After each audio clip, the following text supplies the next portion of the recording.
Veamos, mientras que se conecta nuestro siguiente invitado, Mariana, el video que publicó ayer el vicepresidente, el nuevo vicepresidente de Colombia, José Manuel Restrepo, justamente sobre esta reunión, esta gran reunión que se dio ayer con las 1.300 personas que convocaron para ser parte del equipo de Empalme y que se hizo en la Universidad Sergio Arboleda. Veamos el video de Empalme. Colombia necesita una nueva forma de gobernar. Aquí nos unimos las regiones y el Arca de Noé, todos juntos para construir este empalme anticorrupción. 1.300 colombianos que van a demostrar de qué somos capaces. Se ha creado también un grupo élite anticorrupción como parte del proceso de empalme. Este equipo tiene a su disposición la tarea de, sobre la base de una línea abierta anticorrupción, recabar más información sobre hechos que no se deben presentar, no se han debido presentar en la administración del Estado. Tenemos un compromiso con toda Colombia y con los 50 millones de colombianos que están esperando respuestas a sus necesidades. Tenemos un compromiso con redefinir la agenda pública que se ha venido construyendo, que no ha dado resultado, y construir también una plataforma estratégica de aquí en adelante para administrar y gobernar nuestro país. Gracias y que Dios bendiga a Colombia. Firme por la patria. Colombia. Uy, no.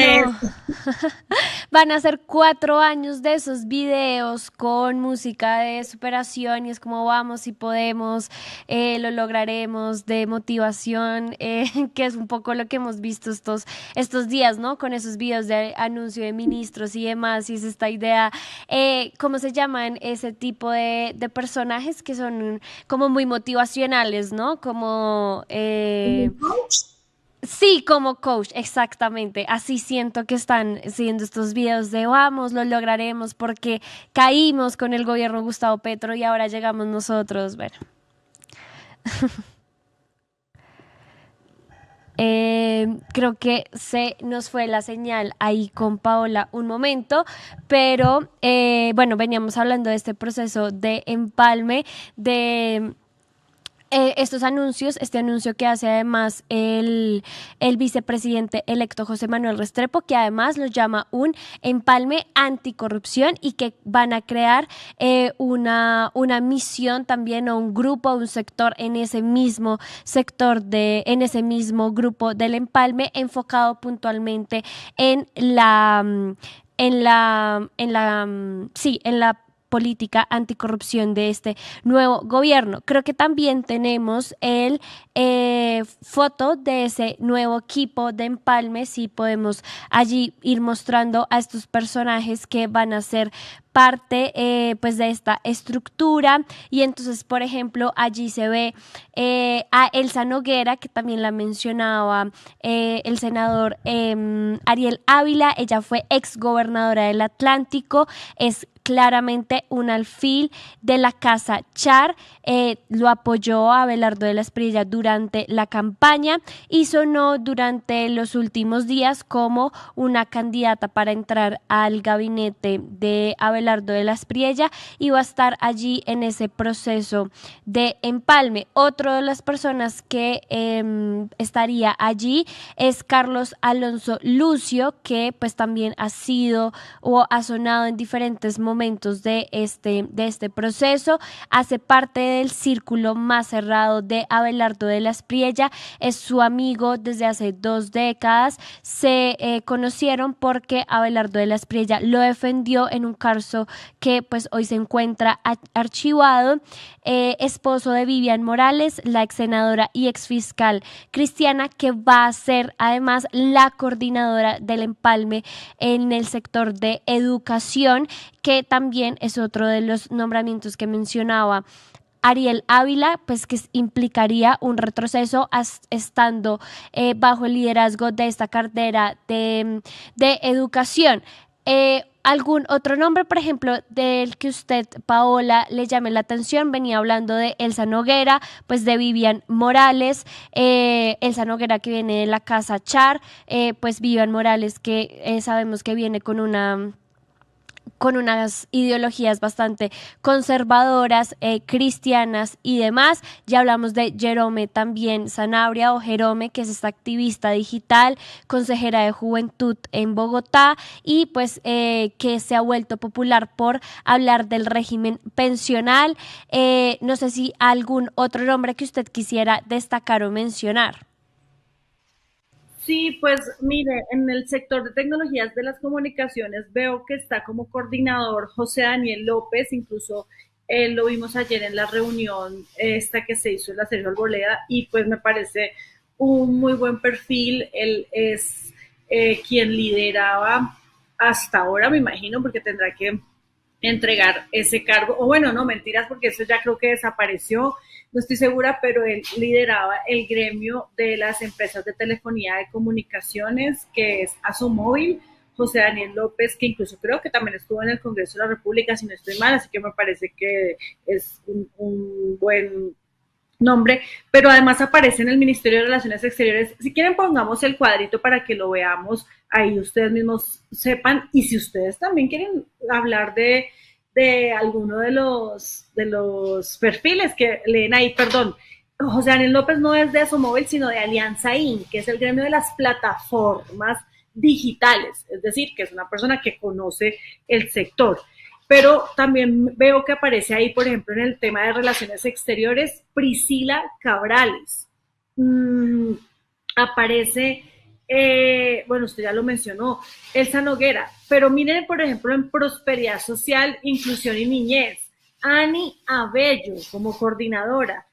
¿Quién es Ani Abello? Para mí, una bodeguera de la derecha. Tanto que criticaron a los bodegueros de la izquierda, y vea, ellos también haciendo lo mismo. Ani Abello queda entonces como coordinadora de este sector de prosperidad social, y en el DAPRE, un nombre que me llama la atención, que sé que desde hace mucho tiempo está muy cercano al señor Abelardo de la Espriella, Andrés Barreto. Usted se acuerda del superintendente de Industria y Comercio, Andrés Barreto, que también es conocido como el Lord. Él pues estará entonces también al frente de la coordinación, o más bien liderando la coordinación con el DAPRE, que es nada más y nada menos que el Departamento Administrativo de la Presidencia de la República. Así que bueno, no es una sorpresa que estos personajes estén ahí, pero pues uno sí se pregunta, tanta crítica, tanto que jodieron, perdón la palabra, contra la izquierda, los bodegueros, entre comillas, de la izquierda, para llegar a hacer lo mismo.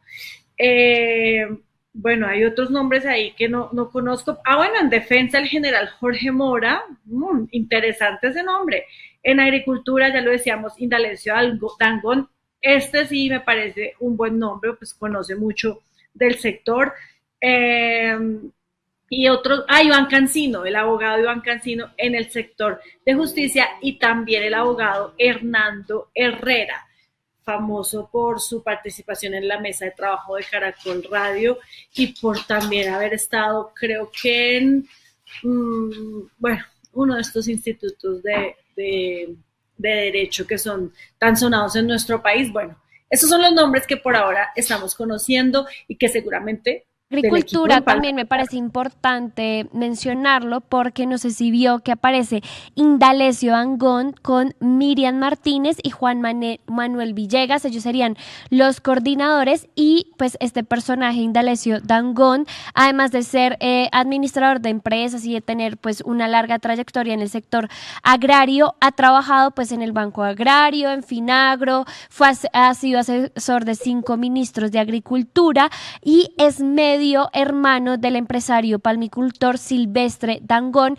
que fue uno de los beneficiarios del programa Agroingreso Seguro durante el gobierno de Álvaro Uribe Vélez. Es decir, está implicado en todo este tema de Agroingreso Seguro, es el medio hermano de él. Entonces me parece que es uno de esos nombramientos que resulta ahí llamativos y que hay que seguir un poco de cerca, pues porque viene de una de estas familias con larga trayectoria en el sector de agricultura.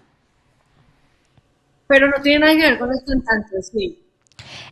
Seguramente, yo pues me imagino que son familia lejana, pero no es Silvestre Dangond el cantante, sino el empresario. bueno. Aunque no sería nada raro que también esté ahí Claro. un familiar de Muy amigos, Abelardo de la Espriella y Silvestre. Sí. Bueno, ¿ustedes qué opinan de estos nombres? Cuéntenos a través de nuestro chat de YouTube qué les parece esta lista que se está empezando a conocer de las personas que harán parte del equipo de Empalme. Lo que les molestaba a la derecha no era que las personas cercanas a la izquierda, activistas y demás, estuvieran ganándose contratos con el gobierno, sino que no fueran ellos, ¿no? Porque ahora están ellos también haciendo pinitos para lograr estos contratos. Así también pasó hace 4 años, así que esto es un péndulo la política, entonces cuando no son los unos, no son los otros. Gracias, Farid. Literalmente, literalmente. Y me sorprende, bueno, no me sorprende, pero sí creo que están siendo muy vivos, por decirlo así, con este tema de la narrativa de los nunca y cómo anuncian los ministros usando esa misma narrativa, ¿no? Pero cambiándole el sentido, ¿no? Pues porque cómo vamos a decir que Rodrigo Lara es un nunca. Entonces es el que nunca se ha cansado de luchar por el país, es el que nunca se ha dejado de preocupar por Colombia, es el que nunca, sí, pero entonces cambiando también la narrativa con la que llegó Abelardo de la Espriella y es estos nunca, yo nunca voy a estar con esos políticos tradicionales, pero pues son los de siempre, ¿no? Es decir, ahí vemos una de también las grandes contradicciones de Abelardo de la Espriella que las seguiremos viendo, porque entonces también fue el discurso de la austeridad y viene a reducir el Estado para reducir los costos y para no derrochar dinero y para que no haya corrupción, pero entonces vemos este empalme que yo incluso me atrevería a decir que va a ser uno de los más costosos de la historia de Colombia, si no el más costoso, y es como, bueno, esta austeridad, ¿en dónde quedó? ¿Dónde quedó esta reducción del gasto? Y si este dinero entra, ¿por qué no se aprovecha en otras cosas si estamos tan mal de plata, ¿no? Entonces, ahí se ven las incoherencias, incluso sin haber entrado a gobernar por parte de Abelardo de la Espriella. Y bueno, Mariana, una cosa más. Otra persona que está en este equipo de Empalme, que estuvo muy cerca en la campaña también, es el señor Jaime Andrés Beltrán, exalcalde de Bucaramanga, y me da risa porque él pone un video en donde dice, vamos a acabar con la corrupción, nosotros vamos a llegar a combatir la corrupción, estamos investigando la corrupción del gobierno Petro, pero señor, usted está investigado también por corrupción, usted ha sido mencionado en escándalos de corrupción, entonces bueno, ahí lo que usted dice, el descaro y la incoherencia. Pero hablemos justamente de las excentricidades del gobierno de Abelardo de la Espriella, que ya nos empieza a mostrar y que pueden ser una red flag.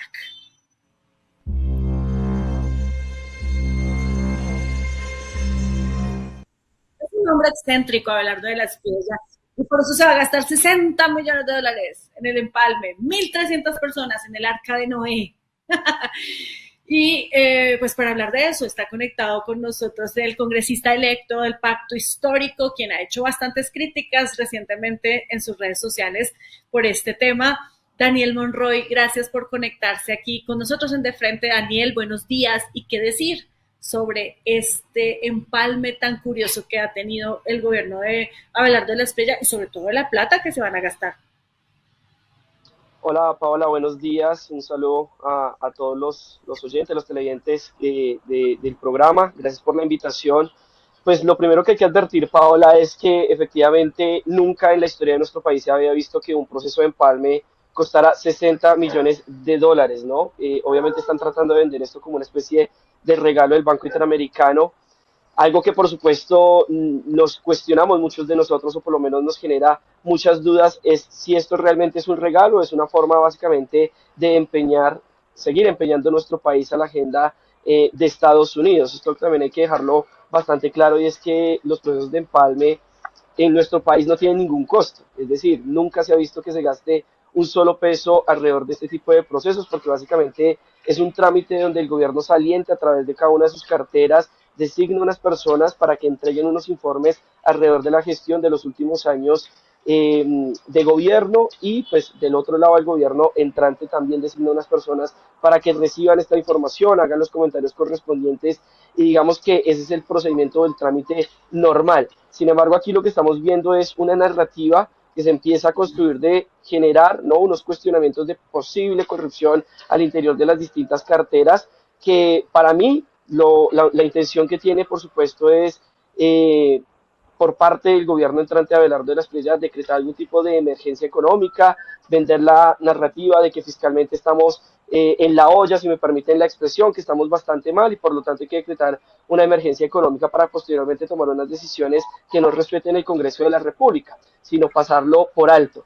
Y la gran pregunta es, ¿quién va a administrar realmente estos recursos? Son 207 mil millones de pesos, semanalmente estaríamos hablando de 70 mil millones de pesos, pero Abelardo de la Espriella no podría entrar a gestionar estos recursos porque él entraría desde el 7 de agosto y esta plata se va a entregar en un proceso de empalme que se va a desarrollar en los próximos días y la gran pregunta es quién va a administrar esta plata, cómo se va a gestionar, en qué se va a invertir cada dólar o si realmente esto tiene otras intenciones, que es lo que nosotros nos estamos preguntando. Por supuesto, nosotros hemos advertido que vamos a hacerle por lo menos alguna veeduría a esta situación. Tenemos que tener claro la información por parte del Banco Interamericano de Desarrollo. Ellos tendrían que mostrarnos digamos, los objetivos, la trazabilidad de esta plata, cuál va a ser, digamos, el ABC, cómo se va a manejar este dinero, que son algunas preguntas que nosotros nos estamos haciendo y que por supuesto no tienen respuesta ni por parte del gobierno electo de Abelardo de la Espriella, ni mucho menos por parte del Banco Interamericano.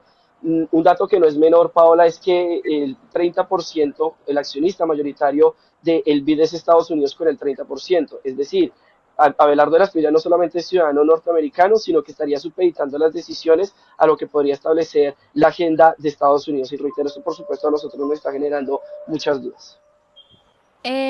Representante Monroy, yo también quisiera preguntarle por su percepción sobre no solo lo que está costando este proceso de empalme, sino también o lo que costaría con esos 60 millones de dólares del BID, sino también el recurso humano. Estamos hablando de un equipo de más de 1.300 personas, 36 coordinadores de este proceso de empalme. ¿Cómo percibe usted esto y esta narrativa también que se han puesto sobre pues que el gobierno Petro, que ellos van a llegar a salvar este proceso de empalme, va a ser una salvación ante lo que deja el gobierno Petro? Mariana, muchas gracias, un saludo también muy especial. Pues básicamente nosotros acá lo que tenemos que advertir es que el gobierno del presidente Gustavo Petro entrega un país prácticamente saneado, digo yo prácticamente saneado porque lo recibió de Iván Duque y José Manuel Restrepo con unas cifras realmente lamentables, una inflación por encima del 13%, un desempleo también por encima de 2 dígitos, una informalidad por encima del 56%, donde no se había entregado ni una sola hectárea de tierra a los campesinos y todo esto se empieza a corregir en el gobierno, es decir, esa narrativa de que van a encontrar el país prácticamente arruinado es una narrativa, insisto, que tiene otra intencionalidad que para mí es un decreto de emergencia económica, pero también frente a lo que tú mencionas hay que dejar claro que esto no es un gobierno de austeridad como lo están tratando de mostrar o por lo menos como trataron de pintarlo en la campaña.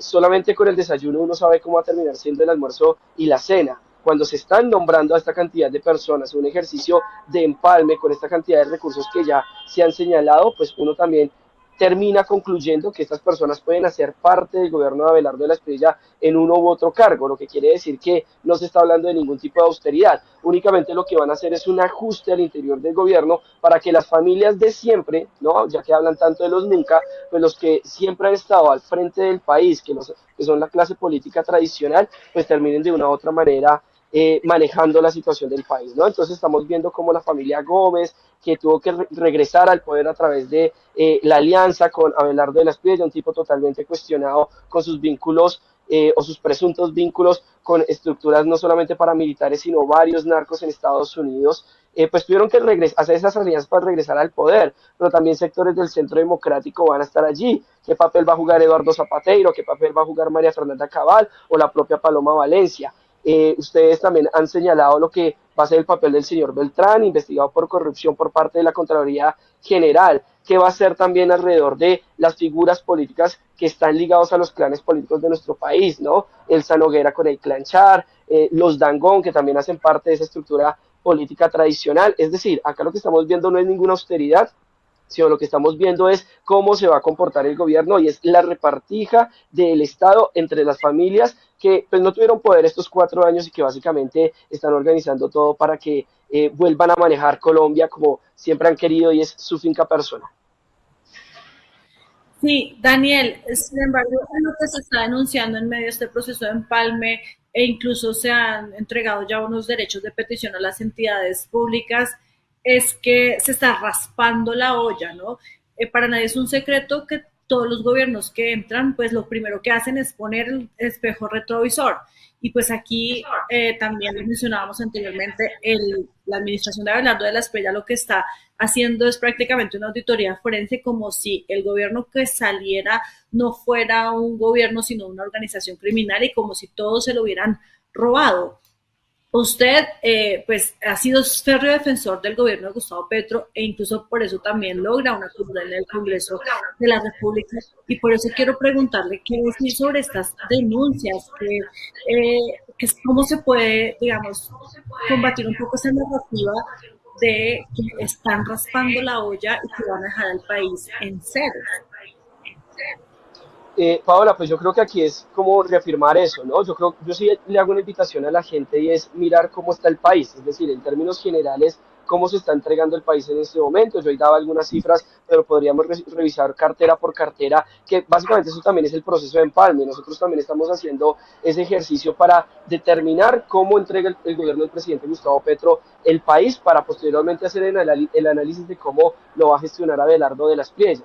Pero el país no se está entregando como una olla raspada, como están tratando de mostrar, sino se está entregando un país prácticamente saneado. No va a hablar de que todo está perfecto ni nada parecido. Incluso aquí en este gobierno se han presentado unos casos de corrupción que nosotros también hemos rechazado y hemos catalogado como inadmisibles en medio de lo que ha sido el gobierno del presidente Gustavo Petro. Casos como el de la ONGRD, el de Juliana Guerrero, entre otros, pues no se pueden pasar por alto.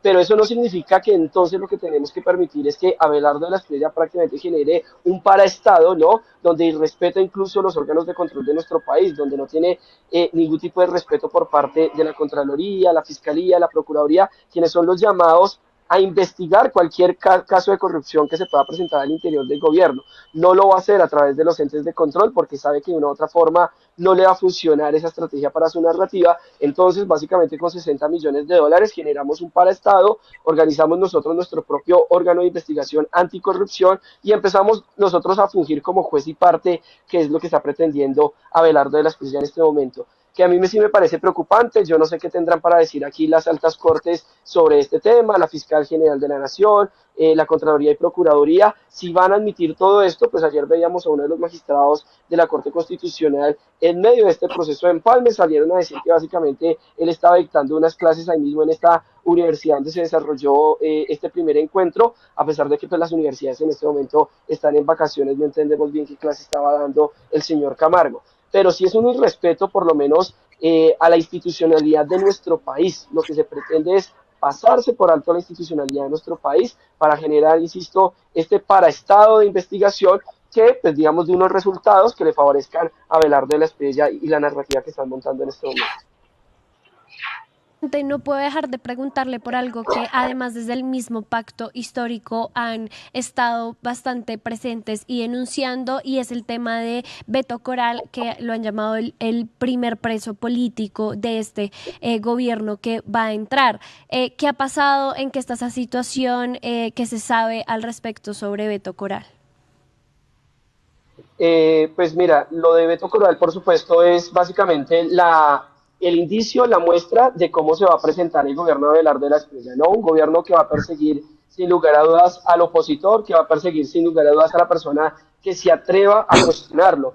Y esto no solamente lo van a vivir personajes como Beto Coral y digamos todas las personas que generan algún tipo de contenido en redes sociales, sino yo estoy viendo que periodistas también van a ser investigados por parte y perseguidos por parte de Abelardo de la Espriella. Vamos a vivir procesos de censura, vamos a vivir de una u otra forma una persecución a la libertad de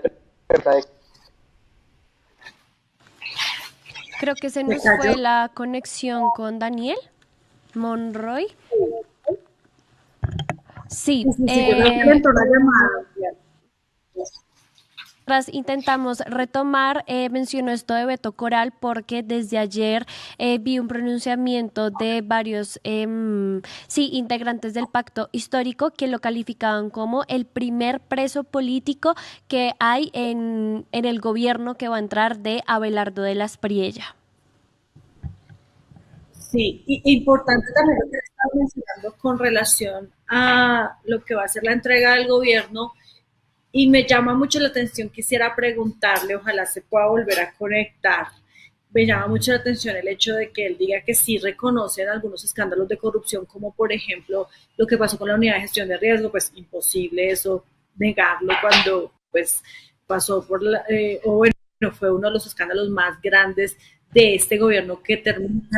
Sí, ya estamos de nuevo con Daniel Monroy. Ahí nos escucha. Terminando con el tema de Beto Coral, su congresista, y ya le pregunto sobre la otra.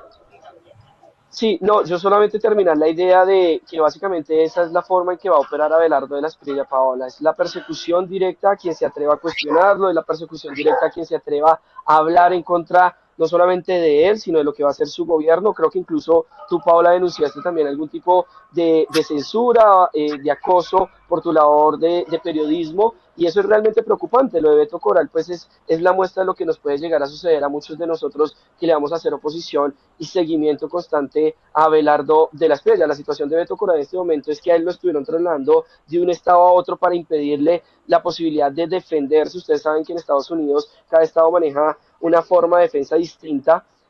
No ha tenido contacto, digamos, frecuente con su familia. Beto Coral, por supuesto, es una persona que entró legalmente a los Estados Unidos y que realizó todo el proceso de asilo correspondiente y tenía un permiso de trabajo en el momento en que prácticamente lo secuestran, ¿no? Es una captura que es totalmente irregular, donde no le leen sus derechos y demás. Pero, insisto, esta es la advertencia de lo que puede llegar a pasar en el gobierno de Abelardo de la Espriella, que no es solamente lo que puede generar él como gobierno, sino que pueden generar muchos de sus seguidores. Ustedes ya han visto las denuncias que han realizado comunidades campesinas donde terratenientes se han metido a las tierras que le entregó este gobierno prácticamente a azotarlos, prácticamente a torturarlos, a agredirlos de una u otra forma. Ustedes también han visto lo que ha sucedido por parte de algunos seguidores de Abelardo de la Espriella, donde han hostigado a personas que piensan distinto a ellos, ¿no? Agresiones incluso, si mal no estoy, estos días, pues, o el día de hoy, el día de ayer se presentó una denuncia donde una mujer fue agredida, ¿no? Donde incluso su rostro se vio comprometido, en fin.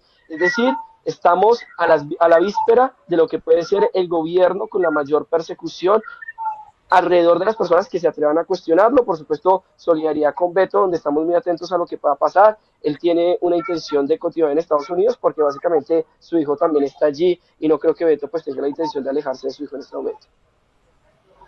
Sí, bueno, sobre ese caso de Beto Coral, nosotros hemos insistido mucho aquí también en este espacio, pues que esperamos una explicación o por lo menos que nos cuenten cómo está, dónde está y por qué él sigue detenido. Si es una persona que, como dicen desde Estados Unidos, y cumplió las normas migratorias y demás, pues que lo deporten sería lo más lógico, pero no que lo detengan, porque entonces estamos aquí hablando de un preso político que está en esta situación simplemente por su condición de activista, que es bastante grave y preocupante. Pero ahora sí le quiero preguntar, Daniel, por el tema que usted mencionó ahorita, y es que se reconoce que en este gobierno hubo casos de corrupción y usted menciona a Juliana Guerrero. Y eso me da pie para saber su opinión sobre las Julianas Guerrero que pueden llegar con el gobierno de Abelardo de la Espriella.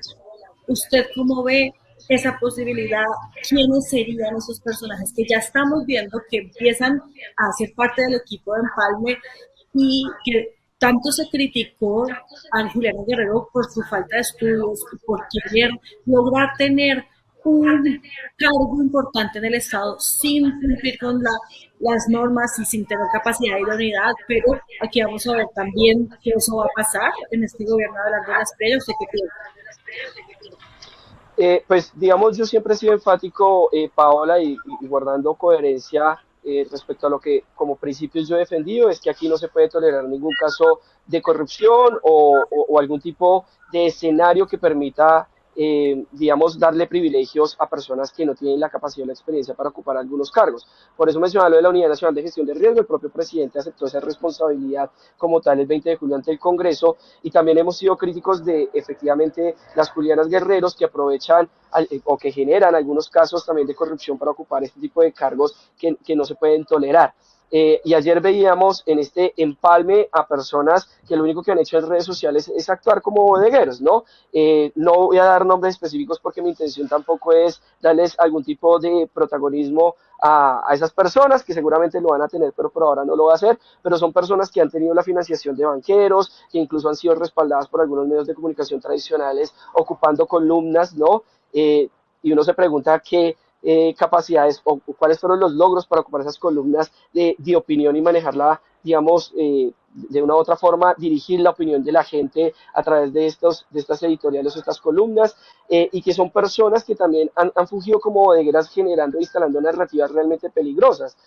Una de esas personas pues salió a decir que el voto fusil de una u otra forma era quien le había permitido a Iván Cepeda llegar a los cerca de 12,7 millones de votos en las pasadas elecciones. Peligrosísimo, pero allá estaban de una u otra forma en el empalme. Y sí voy a dar un nombre en particular porque está en el listado que se ha ido publicando en redes sociales, y es la señora Ania Bello. Ania Bello, que entre otras cosas me tiene bloqueado en redes sociales porque la he confrontado a través de sus posiciones graves, peligrosas, y uno se pregunta si Ania Bello, bodeguera en X, que también ha sido una de las personas que más ha perfilado a personas del progresismo de la izquierda, va a ocupar algún tipo de cargo en el gobierno de Abelardo de la Espriella. Y si es así, ¿qué capacidades o qué experiencia va a tener esta señora para ocupar dicho cargo? Es decir, insisto, aquí lo que no estamos viendo es el gobierno de la austeridad, mucho menos el gobierno de la extrema coherencia como estaban tratando de vender, sino de la incoherencia, ¿no? Lo que ellos incluso criticaban, seguramente de manera legítima, al gobierno del presidente Gustavo Petro con Juliana Guerrero, lo van a repetir, y creo que pues ahí no hay ningún tipo de coherencia. Nosotros por supuesto también haremos un seguimiento a este tipo de nominaciones, porque creo que se van a vulnerar muchas de las digamos requisitos que se deben tener para ocupar algunos cargos en el sector público en el Estado colombiano, pero pues bueno, es lo que estamos viendo en este momento. Bueno, pues Daniel Monroy, electo a la Cámara de Representantes, la redundancia, que algo saben hacer ustedes desde la izquierda muy bien hecho es oposición, por eso también se han ganado el lugar que tienen hoy, porque hace unos años cuando el gobierno estaba, o cuando la derecha estaba en el gobierno, pues hicieron un control bien juicioso y estuvieron ahí muy pendientes de todo lo que pasó, y por eso también pues la gente los empezó a seguir, y seguramente esperamos que eso pase ahora porque es necesaria la oposición democrática con respeto, pero también desde la institucionalidad, y ahora pues en el Congreso de la República, qué mejor que ese escenario para poder hacerlo. Muchísimas gracias y estaremos entonces muy pendientes de ese trabajo. Todos y todas por la invitación. Haremos ese ejercicio de oposición de manera responsable y también, digamos, de manera abierta. Pedimos que esa garantía de oposición se nos pueda respetar. Hay muchas dudas si eso puede llegar a suceder, si va a existir algún tipo de persecución o perfilamiento por el simple hecho de hacer una oposición democrática. Muchísimas gracias por la invitación, Paola. Feliz día. Bueno, Mariana, terminamos ya nuestro programa con dos noticias importantes que se acaban de conocer. La primera, bueno, no se ha confirmado, pero es un rumor muy fuerte que ya empiezan a contar algunos colegas periodistas sobre la llegada o la designación de la nueva ministra de Transporte del gobierno de Abelardo de la Espriella, que sería la señora Elsa Noguera, ex alcaldesa de Barranquilla, ex gobernadora del Atlántico, ex ministra de Vivienda, y pues ahora sería ella entonces la titular de la cartera de transporte. ¿Cómo le parece ese nombre ahí, Mariana? ¿Sí le sonaba ahí o no? Pues no sé, sabíamos que iba sí o sí para el gobierno, lo más probable es que fuera para un ministerio, no pensé, no sé si estaba en el sonajero inicial en esa cartera en el que nosotros mencionamos aquí hace unos días, pero bueno, se empiezan a ver las fichas del clan Char en el gobierno de Abelardo de la Espriella. Creo que es lo que tendría por decir sobre este nombramiento de Elsa Noguera. Sí, pues como les decimos, no se han confirmado, es un rumor muy fuerte, pero seguramente sí, pues igual lo que sí se sabía es que ella iba a estar en el gabinete, ¿no? Ella está incluso en el equipo de Empalme incluida, pero pues no se había como confirmado quién es o cuál era la cartera que le iban a asignar, y pues si es transporte, va a tener unos retos gigantes en ese sector que además pues tiene que seguir o no, porque pues esa ya es una decisión del gobierno que entre, con esta política de reactivar los trenes en el país, con el tema de volver a poner el ojo en la infraestructura, en las carreteras, pero también en las vías sociales que este gobierno de Gustavo Petro quiso impulsar, y por supuesto otros temas del sector de transporte que también son bastante álgidos y que seguro serán un desafío muy importante en esa cartera.